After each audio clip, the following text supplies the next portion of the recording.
यहाँ से एक रास्ता निकलता है जो सोया को जाता है। सोया में पानी इतना ज्यादा है कि सारा लश्कर और लश्कर के तमाम जानवर पानी पी सकते हैं, लेकिन ये पानी इसे मिलेगा जो सोया तक जिंदा पहुँच जाएगा।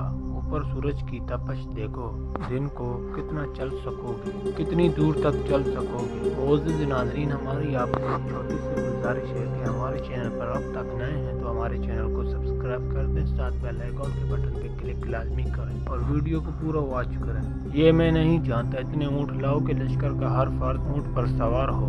इब्ने वलीद, तुम सहरा के बेटे हो, मगर इस सहरा से नहीं गुजर सकोगे। रफ़ा बिन उमीरा ने जो रास्ता बताया ये मौरखों की तहरीरों के मुताबिक 120 मील था। ये 120 मील का फासला तय करने से मंजिल तक कई दिन जल्दी पहुंचा जा सकता था। खालिद वो सलार थे जो मुश्किलात की तफसीलात सुनकर नहीं बल्कि मुश्किलात में पढ़कर अंदाजा किया करते थे कि इनकी शिद्दत कितनी कुछ है। इनके दिमाग में सिर्फ ये समाया हुआ था कि मदीना का लश्कर मुश्किल में है और इसकी मदद को पहुंचना है। सीधे रास्ते से फासला 600 से 700 मील तक बनता था। रफ़ा के बताए हुए रास्ते से जाने से फासला कम रह जाता था, मगर रफ़ा बताता था कि इस खतरनाक रास्ते से जाओ तो 5-6 दिन ऐसी दुश्वारियों से गुजरना पड़ता है जो इंसान क्या बर्दाश्त करेगा, घोड़ा भी बर्दाश्त नहीं कर सकता। पानी तो मिल ही नहीं सकता और सबसे बड़ी मुश्किल ये है कि महीना मई का था जब रेगिस्तान जल रहे होते हैं।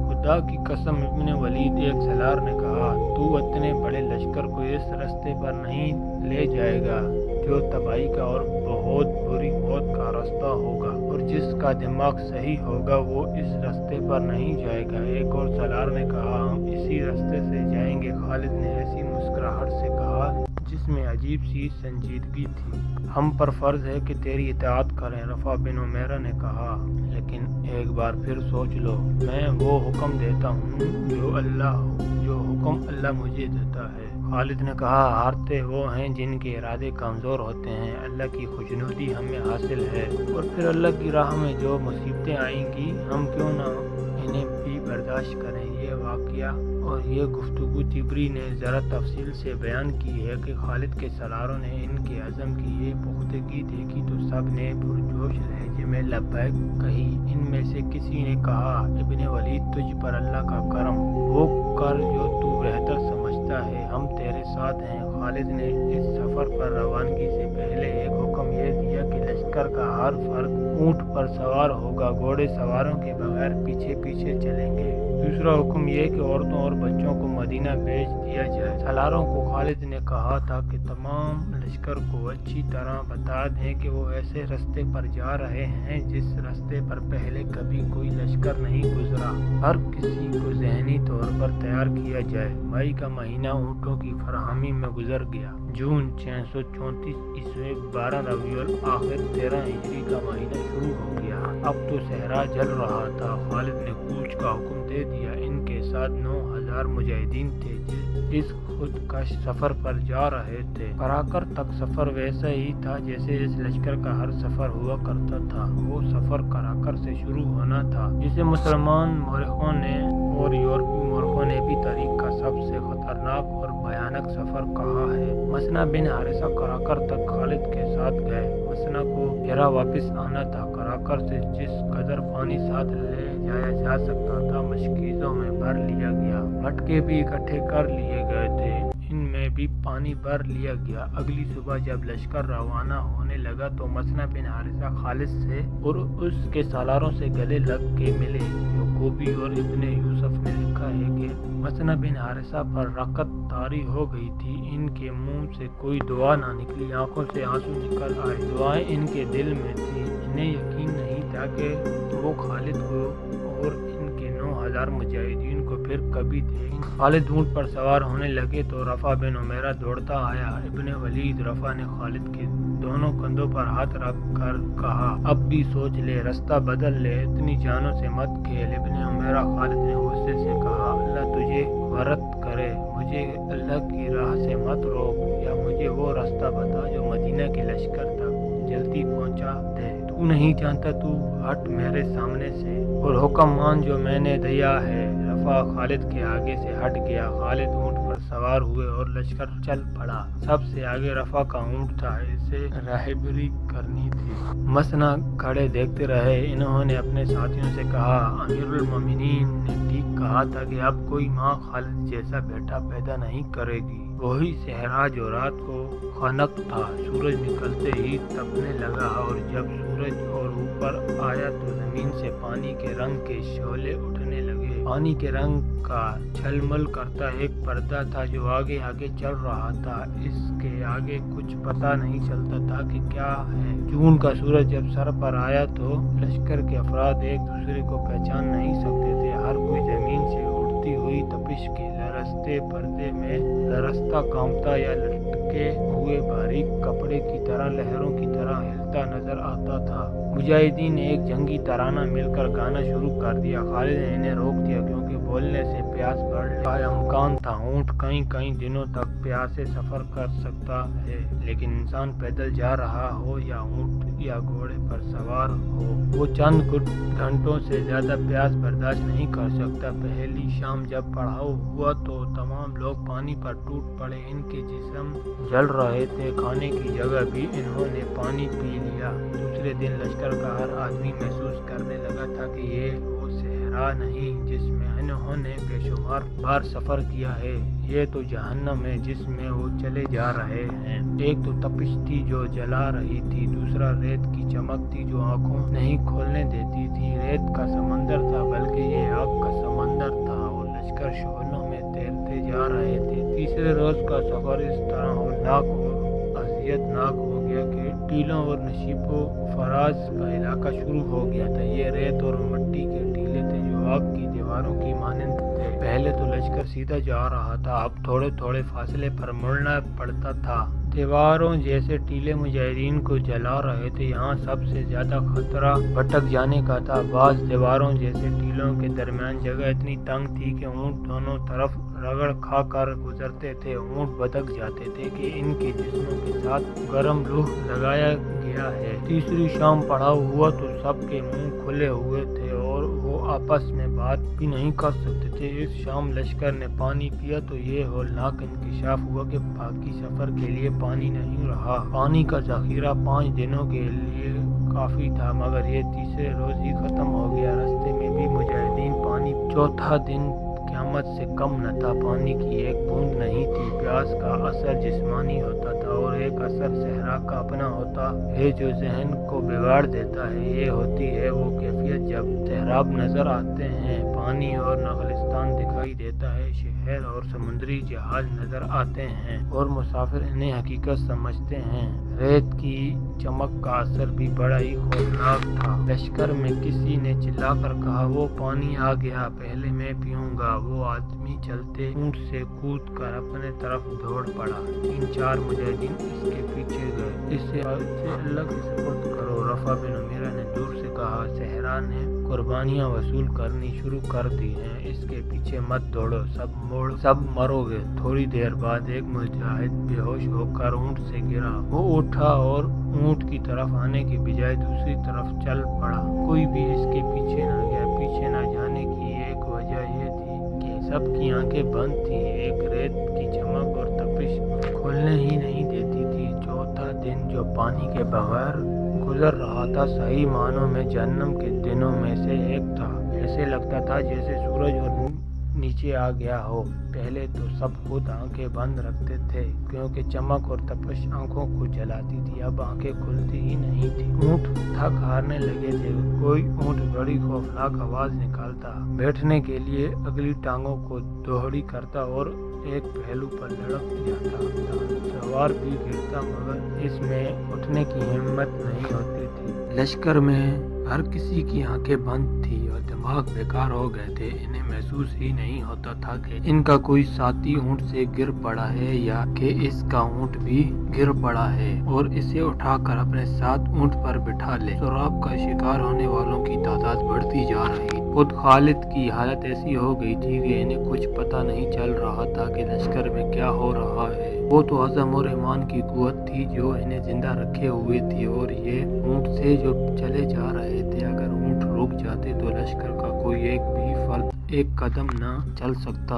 घोड़ों के मुंह खुल गए थे और ज़बानें लटक आई थी। मुजाहिदीन की ज़बानें सूज गई थी। हल्क में कांटे चुभ रहे थे, इस वजह से इनके मुंह भी खुल गए थे। वो तो अब लाशों की मानंद हो गए थे। ऊँटों की पीठों पर अपने आप को संभाल नहीं सकते थे, इसलिए इनमें से कोई न कोई गिर पड़ता था।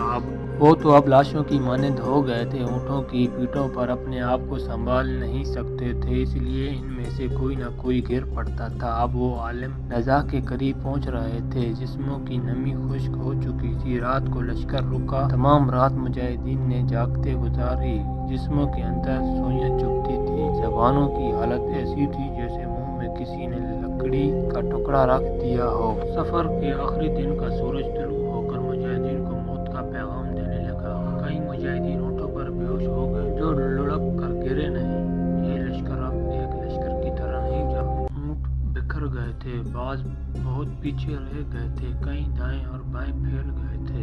रफ्तार खतरनाक हद तक सुस्त हो गई थी। ये पानी के बगैर दूसरा दिन था और ये एक मौजिज़ा था कि वो अब भी जिंदा थे। कौन सी ताकत थी जो इन्हें जिंदा रखे हुए थी? वो अल्लाह का वो पैगाम था जो रसूल करीम सल्लल्लाहु अलैहि वसल्लम लाए थे। और ये मुजाहिदीन इंसानियत की निजात के लिए अल्लाह का ये पैगाम ज़मीन के गोशे गोशे तक पहुँचाने के लिए सहरा की आग में से गुजर रहे थे। अल्लाह ने इन्हें बड़ी ही अज़ियतनाक आजमाइश में डाल दिया था और इसी की ज़ात इन्हें जिंदा रखे हुए थी। गरूब आफ्ताब से पहले खालिद रज़ियल्लाहु तआला अन्हु अपने ऊँट को रफ़ा बिन उमैरा के ऊँट के करीब ले गए। इब्ने उमैरा खालिद ने बड़ी मुश्किल से ये अल्फाज ज़बान से निकाले, क्या अब हमें इस चश्मे पर नहीं होना चाहिए था जिसका तूने जिक्र किया था? सोया का एक ही मंजिल दूर रह गया होगा। अल्लाह तुझे सलामत रखे। वलीद के बेटे रफ़ा बिन उमैरा ने कहा, मैं आशूबे चश्म का मरीज था। इस सहरा ने मेरी आंखों का नूर खत्म कर दिया है। मैं अब कैसे देखूं? क्या तू अंधा हो गया है? खालिद ने घबराई हुई आवाज में पूछा।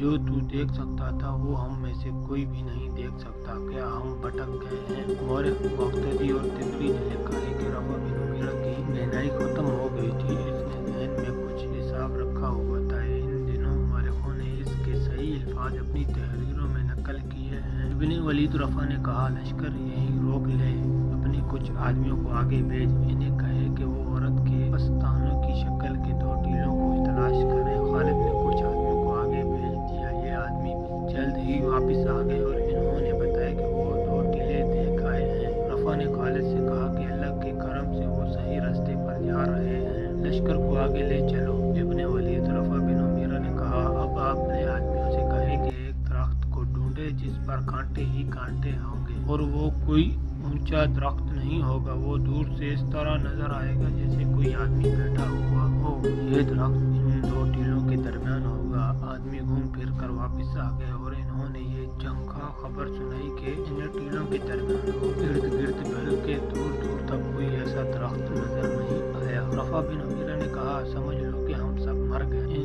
इसने कुछ सोच कर कदरे जो निलाकर कहा, एक बार फिर जाओ, दरख्त मिल जाएगा, रेत के अंदर ढूंढो। आदमी फिर गए। बर्छियां और तलवारें रेत में मार मार कर मतलूबा दरख्त खोजने लगे। एक जगह इन्हें रेत की ढेरी नजर आई। रेत हटाई तो वहाँ एक दरख्त का डंडा मुंड सा तनहा नजर हुआ। ये खारदार था। उखाड़ दो इस दरख्त को, रफ़ा ने कहा, और इस जगह से जमीन खोदो। जमीन इतनी ज्यादा नहीं खोदी गई थी, लेकिन पानी उमड़ पड़ा और नदी की तरह बहने लगा। इस गड्ढे को खोद खुला करते चले गए तक ये एक वसीया तालाब बन गया। लश्कर के मुजाहिदीन इस पानी पर टूट पड़े। मुक़्तदी लिखते हैं कि यह पानी इतना ज्यादा था कि इतने बड़े लश्कर ने पिया, फिर ऊँटों और घोड़ों ने पिया, तब भी ये उमड़ता रहा। मुजाहिदीन ने मशकीज़े भर लिए, तब इन्हें ख्याल आया कि मालूम नहीं इनके कितने साथी पीछे रह गए हैं। ऊँट भी तरोताज़ा हो चुके थे और इंसान भी अपने साथियों का ख्याल आते ही कई मुजाहिदीन ऊँटों पर सवार हुए और वो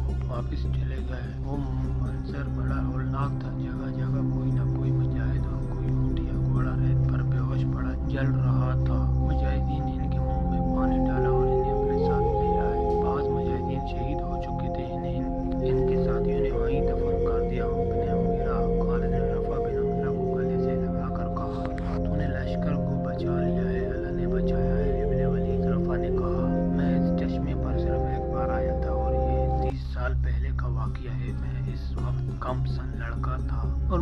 اب مجھے اپنے ساتھ لایا تھا۔ اس چشمے کو اب ریت نے چھپا لیا تھا، لیکن مجھے یقین تھا کہ یہاں چشمہ موجود ہے۔ یہ اللہ کا خاص کرم ہے کہ چشمہ موجود تھا۔ ان مجاہدین کی مہم اس سفر پر ختم نہیں ہو گئی تھی۔ یہ تو آزمائش کی ایک کڑی تھی جس میں سے وہ گزر آئے تھے۔ ان کا اصل امتحان ابھی باقی تھا۔ شام کی سرحد تک پہنچنے کے لیے ابھی 2 منزلیں باقی تھی، لیکن وہ کٹھن نہیں تھی۔ اصل مشکل یہ تھی کہ رومی ان کے مقابلے کے لیے اور انہیں شام کی سرحدوں سے دور ہی ختم کرنے کے لیے اتنی زیادہ فوج اکٹھی کر رہے تھے جس کے مقابلے میں مسلمانوں کی یہ نفری کوئی حیثیت نہیں رکھتی تھی۔ اسلامی فوج کی نفری تو پہلے ہی کم تھی اور خالد 9000 نفری کی جو کمک لے کر گئے تھے اس کے ہر فرد کے بالکل اور ناقابل برداشت حد سے بھی زیادہ گرم صحرا نے 5 دنوں میں چوس لیا تھا۔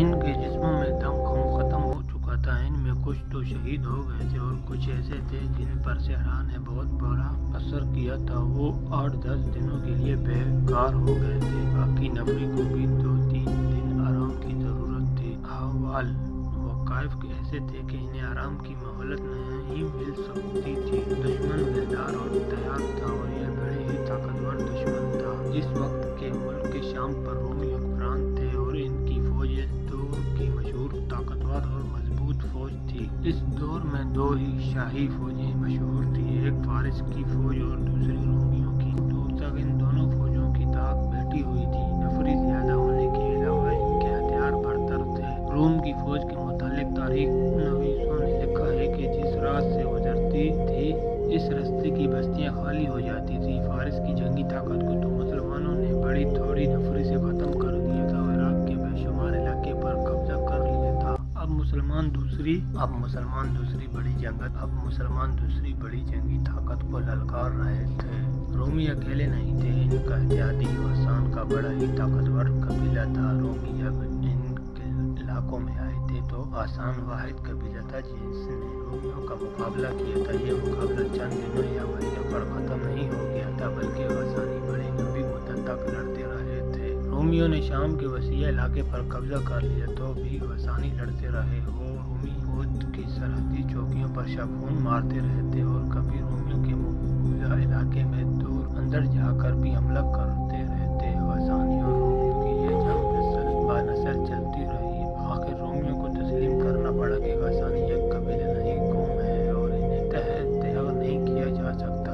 چنانچہ رومیوں نے غسانیوں کی الگ قومی حیثیت تسلیم کر لی اور انہیں شام کا کچھ علاقہ دے کر انہیں اس طرح خود مختاری دے دی کہ ان کا اپنا بادشاہ ہوگا اور وہ کسی حد تک روم کے بادشاہ کے ماتحت ہوگا۔ یہ بڑا پرانا واقعہ ہے۔ وقت گزرنے کے ساتھ غسانی قبیلہ ایسی صورت اختیار کر گیا کہ اس کے شاہی خاندان کو روم کا شاہی خاندان سمجھا جانے لگا۔ آج کے اردن اور جنوبی شام پر غسانیوں کی حکمرانی تھی۔ یہ بھی رومیوں کی طرح ایک بادشاہی تھی جس کی فوج منظم اور طاقتور تھی اور اسے ہتھیاروں کے معاملے میں بھی برتری حاصل تھی۔ اس بادشاہی کا پایہ تخت بصرہ تھا۔ مسلمان رومیوں اور غسانیوں کو للکار کر بہت بڑا خطرہ مول لے رہے تھے۔ جنگ کا یہ دستور ہے کہ حملہ آور فوج کی نفری اس ملک کی فوج سے 3 گنا نہ ہو تو دگنی ضرور ہونی چاہیے، کیونکہ جس فوج پر حملہ کیا جاتا ہے وہ قلعے بند ہوتی ہے اور وہ تازہ دم بھی ہوتی ہے۔ حملہ آور فوج بڑا لمبا سفر کر کے آتی ہے، اس لیے وہ تازہ دم نہیں ہوتی۔ جس فوج پر حملہ کیا جاتا ہے وہ اپنے ملک میں ہوتی ہے جہاں اسے رسد اور کمک کی سہولت موجود ہوتی ہے۔ اس کے مقابلے میں حملہ آور فوج اس سہولت سے محروم ہوتی ہے۔ وہاں کا بچہ حملہ آور فوج کا دشمن ہوتا ہے۔ مسلمان جب شام پر حملہ کرنے گئے تو ان کی نفری 37,000 تھی۔ 28,000 پہلے وہاں موجود تھی اور کم و بیش 9,000 خارج لے کر گئے تھے۔ یہ 9,000 مجاہدین فوری طور پر لڑنے کے قابل نہیں تھے۔ جس ملک پر وہ حملہ کرنے گئے تھے وہاں کم و بیش 1.5 لاکھ نفری کی تازہ دم فوج موجود تھی اور مقابلے کے لیے بالکل تیار۔ 5 دنوں کے بھیانک سفر کے بعد جب مجاہدین نے چشمے سے پانی پی لیا، کھانا بھی کھا لیا تو ان پر آلودگی کا طاری ہونا قدرتی تھا۔ انہیں توقع تھی کہ انہیں کچھ دیر آرام کی مہلت ملے گی۔ آرام ان کا حق بھی تھا، لیکن اپنے سالار اعلیٰ خالد کو دیکھا۔ خالد اب اونٹ کے بجائے اپنے گھوڑے پر سوار تھے۔ اس کا مطلب یہ تھا کہ ایک لمحے کا بھی آرام نہیں ملے گا۔ مورخ واقعی نے لکھا ہے کہ خالد نے ہلکی हल्की सी जहरा पहन रखी थी। इन्होंने ये जरा इस चश्मे पर आकर पहनी थी। जरा मुसलमा कज़्ज़ाब की थी। खालिद ने जब इसे शिकस्त दी थी तो इसकी जरा उतारो भाग कर अपने पास रख ली थी। ये अर्तदित पर फतह हासिल करने की यादगार थी। इस फतह की एक निशानी और भी खालिद के पास थी। ये तलवार थी, ये भी मुसलमा कज़्ज़ाब की ही थी। खालिद ने वही तलवार कमर से बांध रखी थी। मुक्तदी के मुताबिक खालिद के सर पर जंजीरों वाली खुद थी और खुद पर इन्होंने इमामा बांधा हुआ था। इमामा का रंग सुर्ख था। खुद के नीचे इन्होंने जो टोपी पहन रखी थी वो भी सुर्ख रंग की ही थी। खालिद के हाथ जो सिर्फ इसलिए मुकद्दस नहीं था कि ये कौमी परचम था, बल्कि इसलिए कि यह परचम हर लड़ाई में रसूल करीम सल्लल्लाहु अलैहि वसल्लम अपने साथ रखते थे। और जब आप सल्लल्लाहु अलैहि वसल्लम ने खालिद रज़ियल्लाहु तआला अन्हु को सैफुल्लाह अल्लाह की तलवार का लक़ब अता फरमाया तो इसके साथ इन्हें ये परचम भी दिया। इस परचम का नाम उकाब था।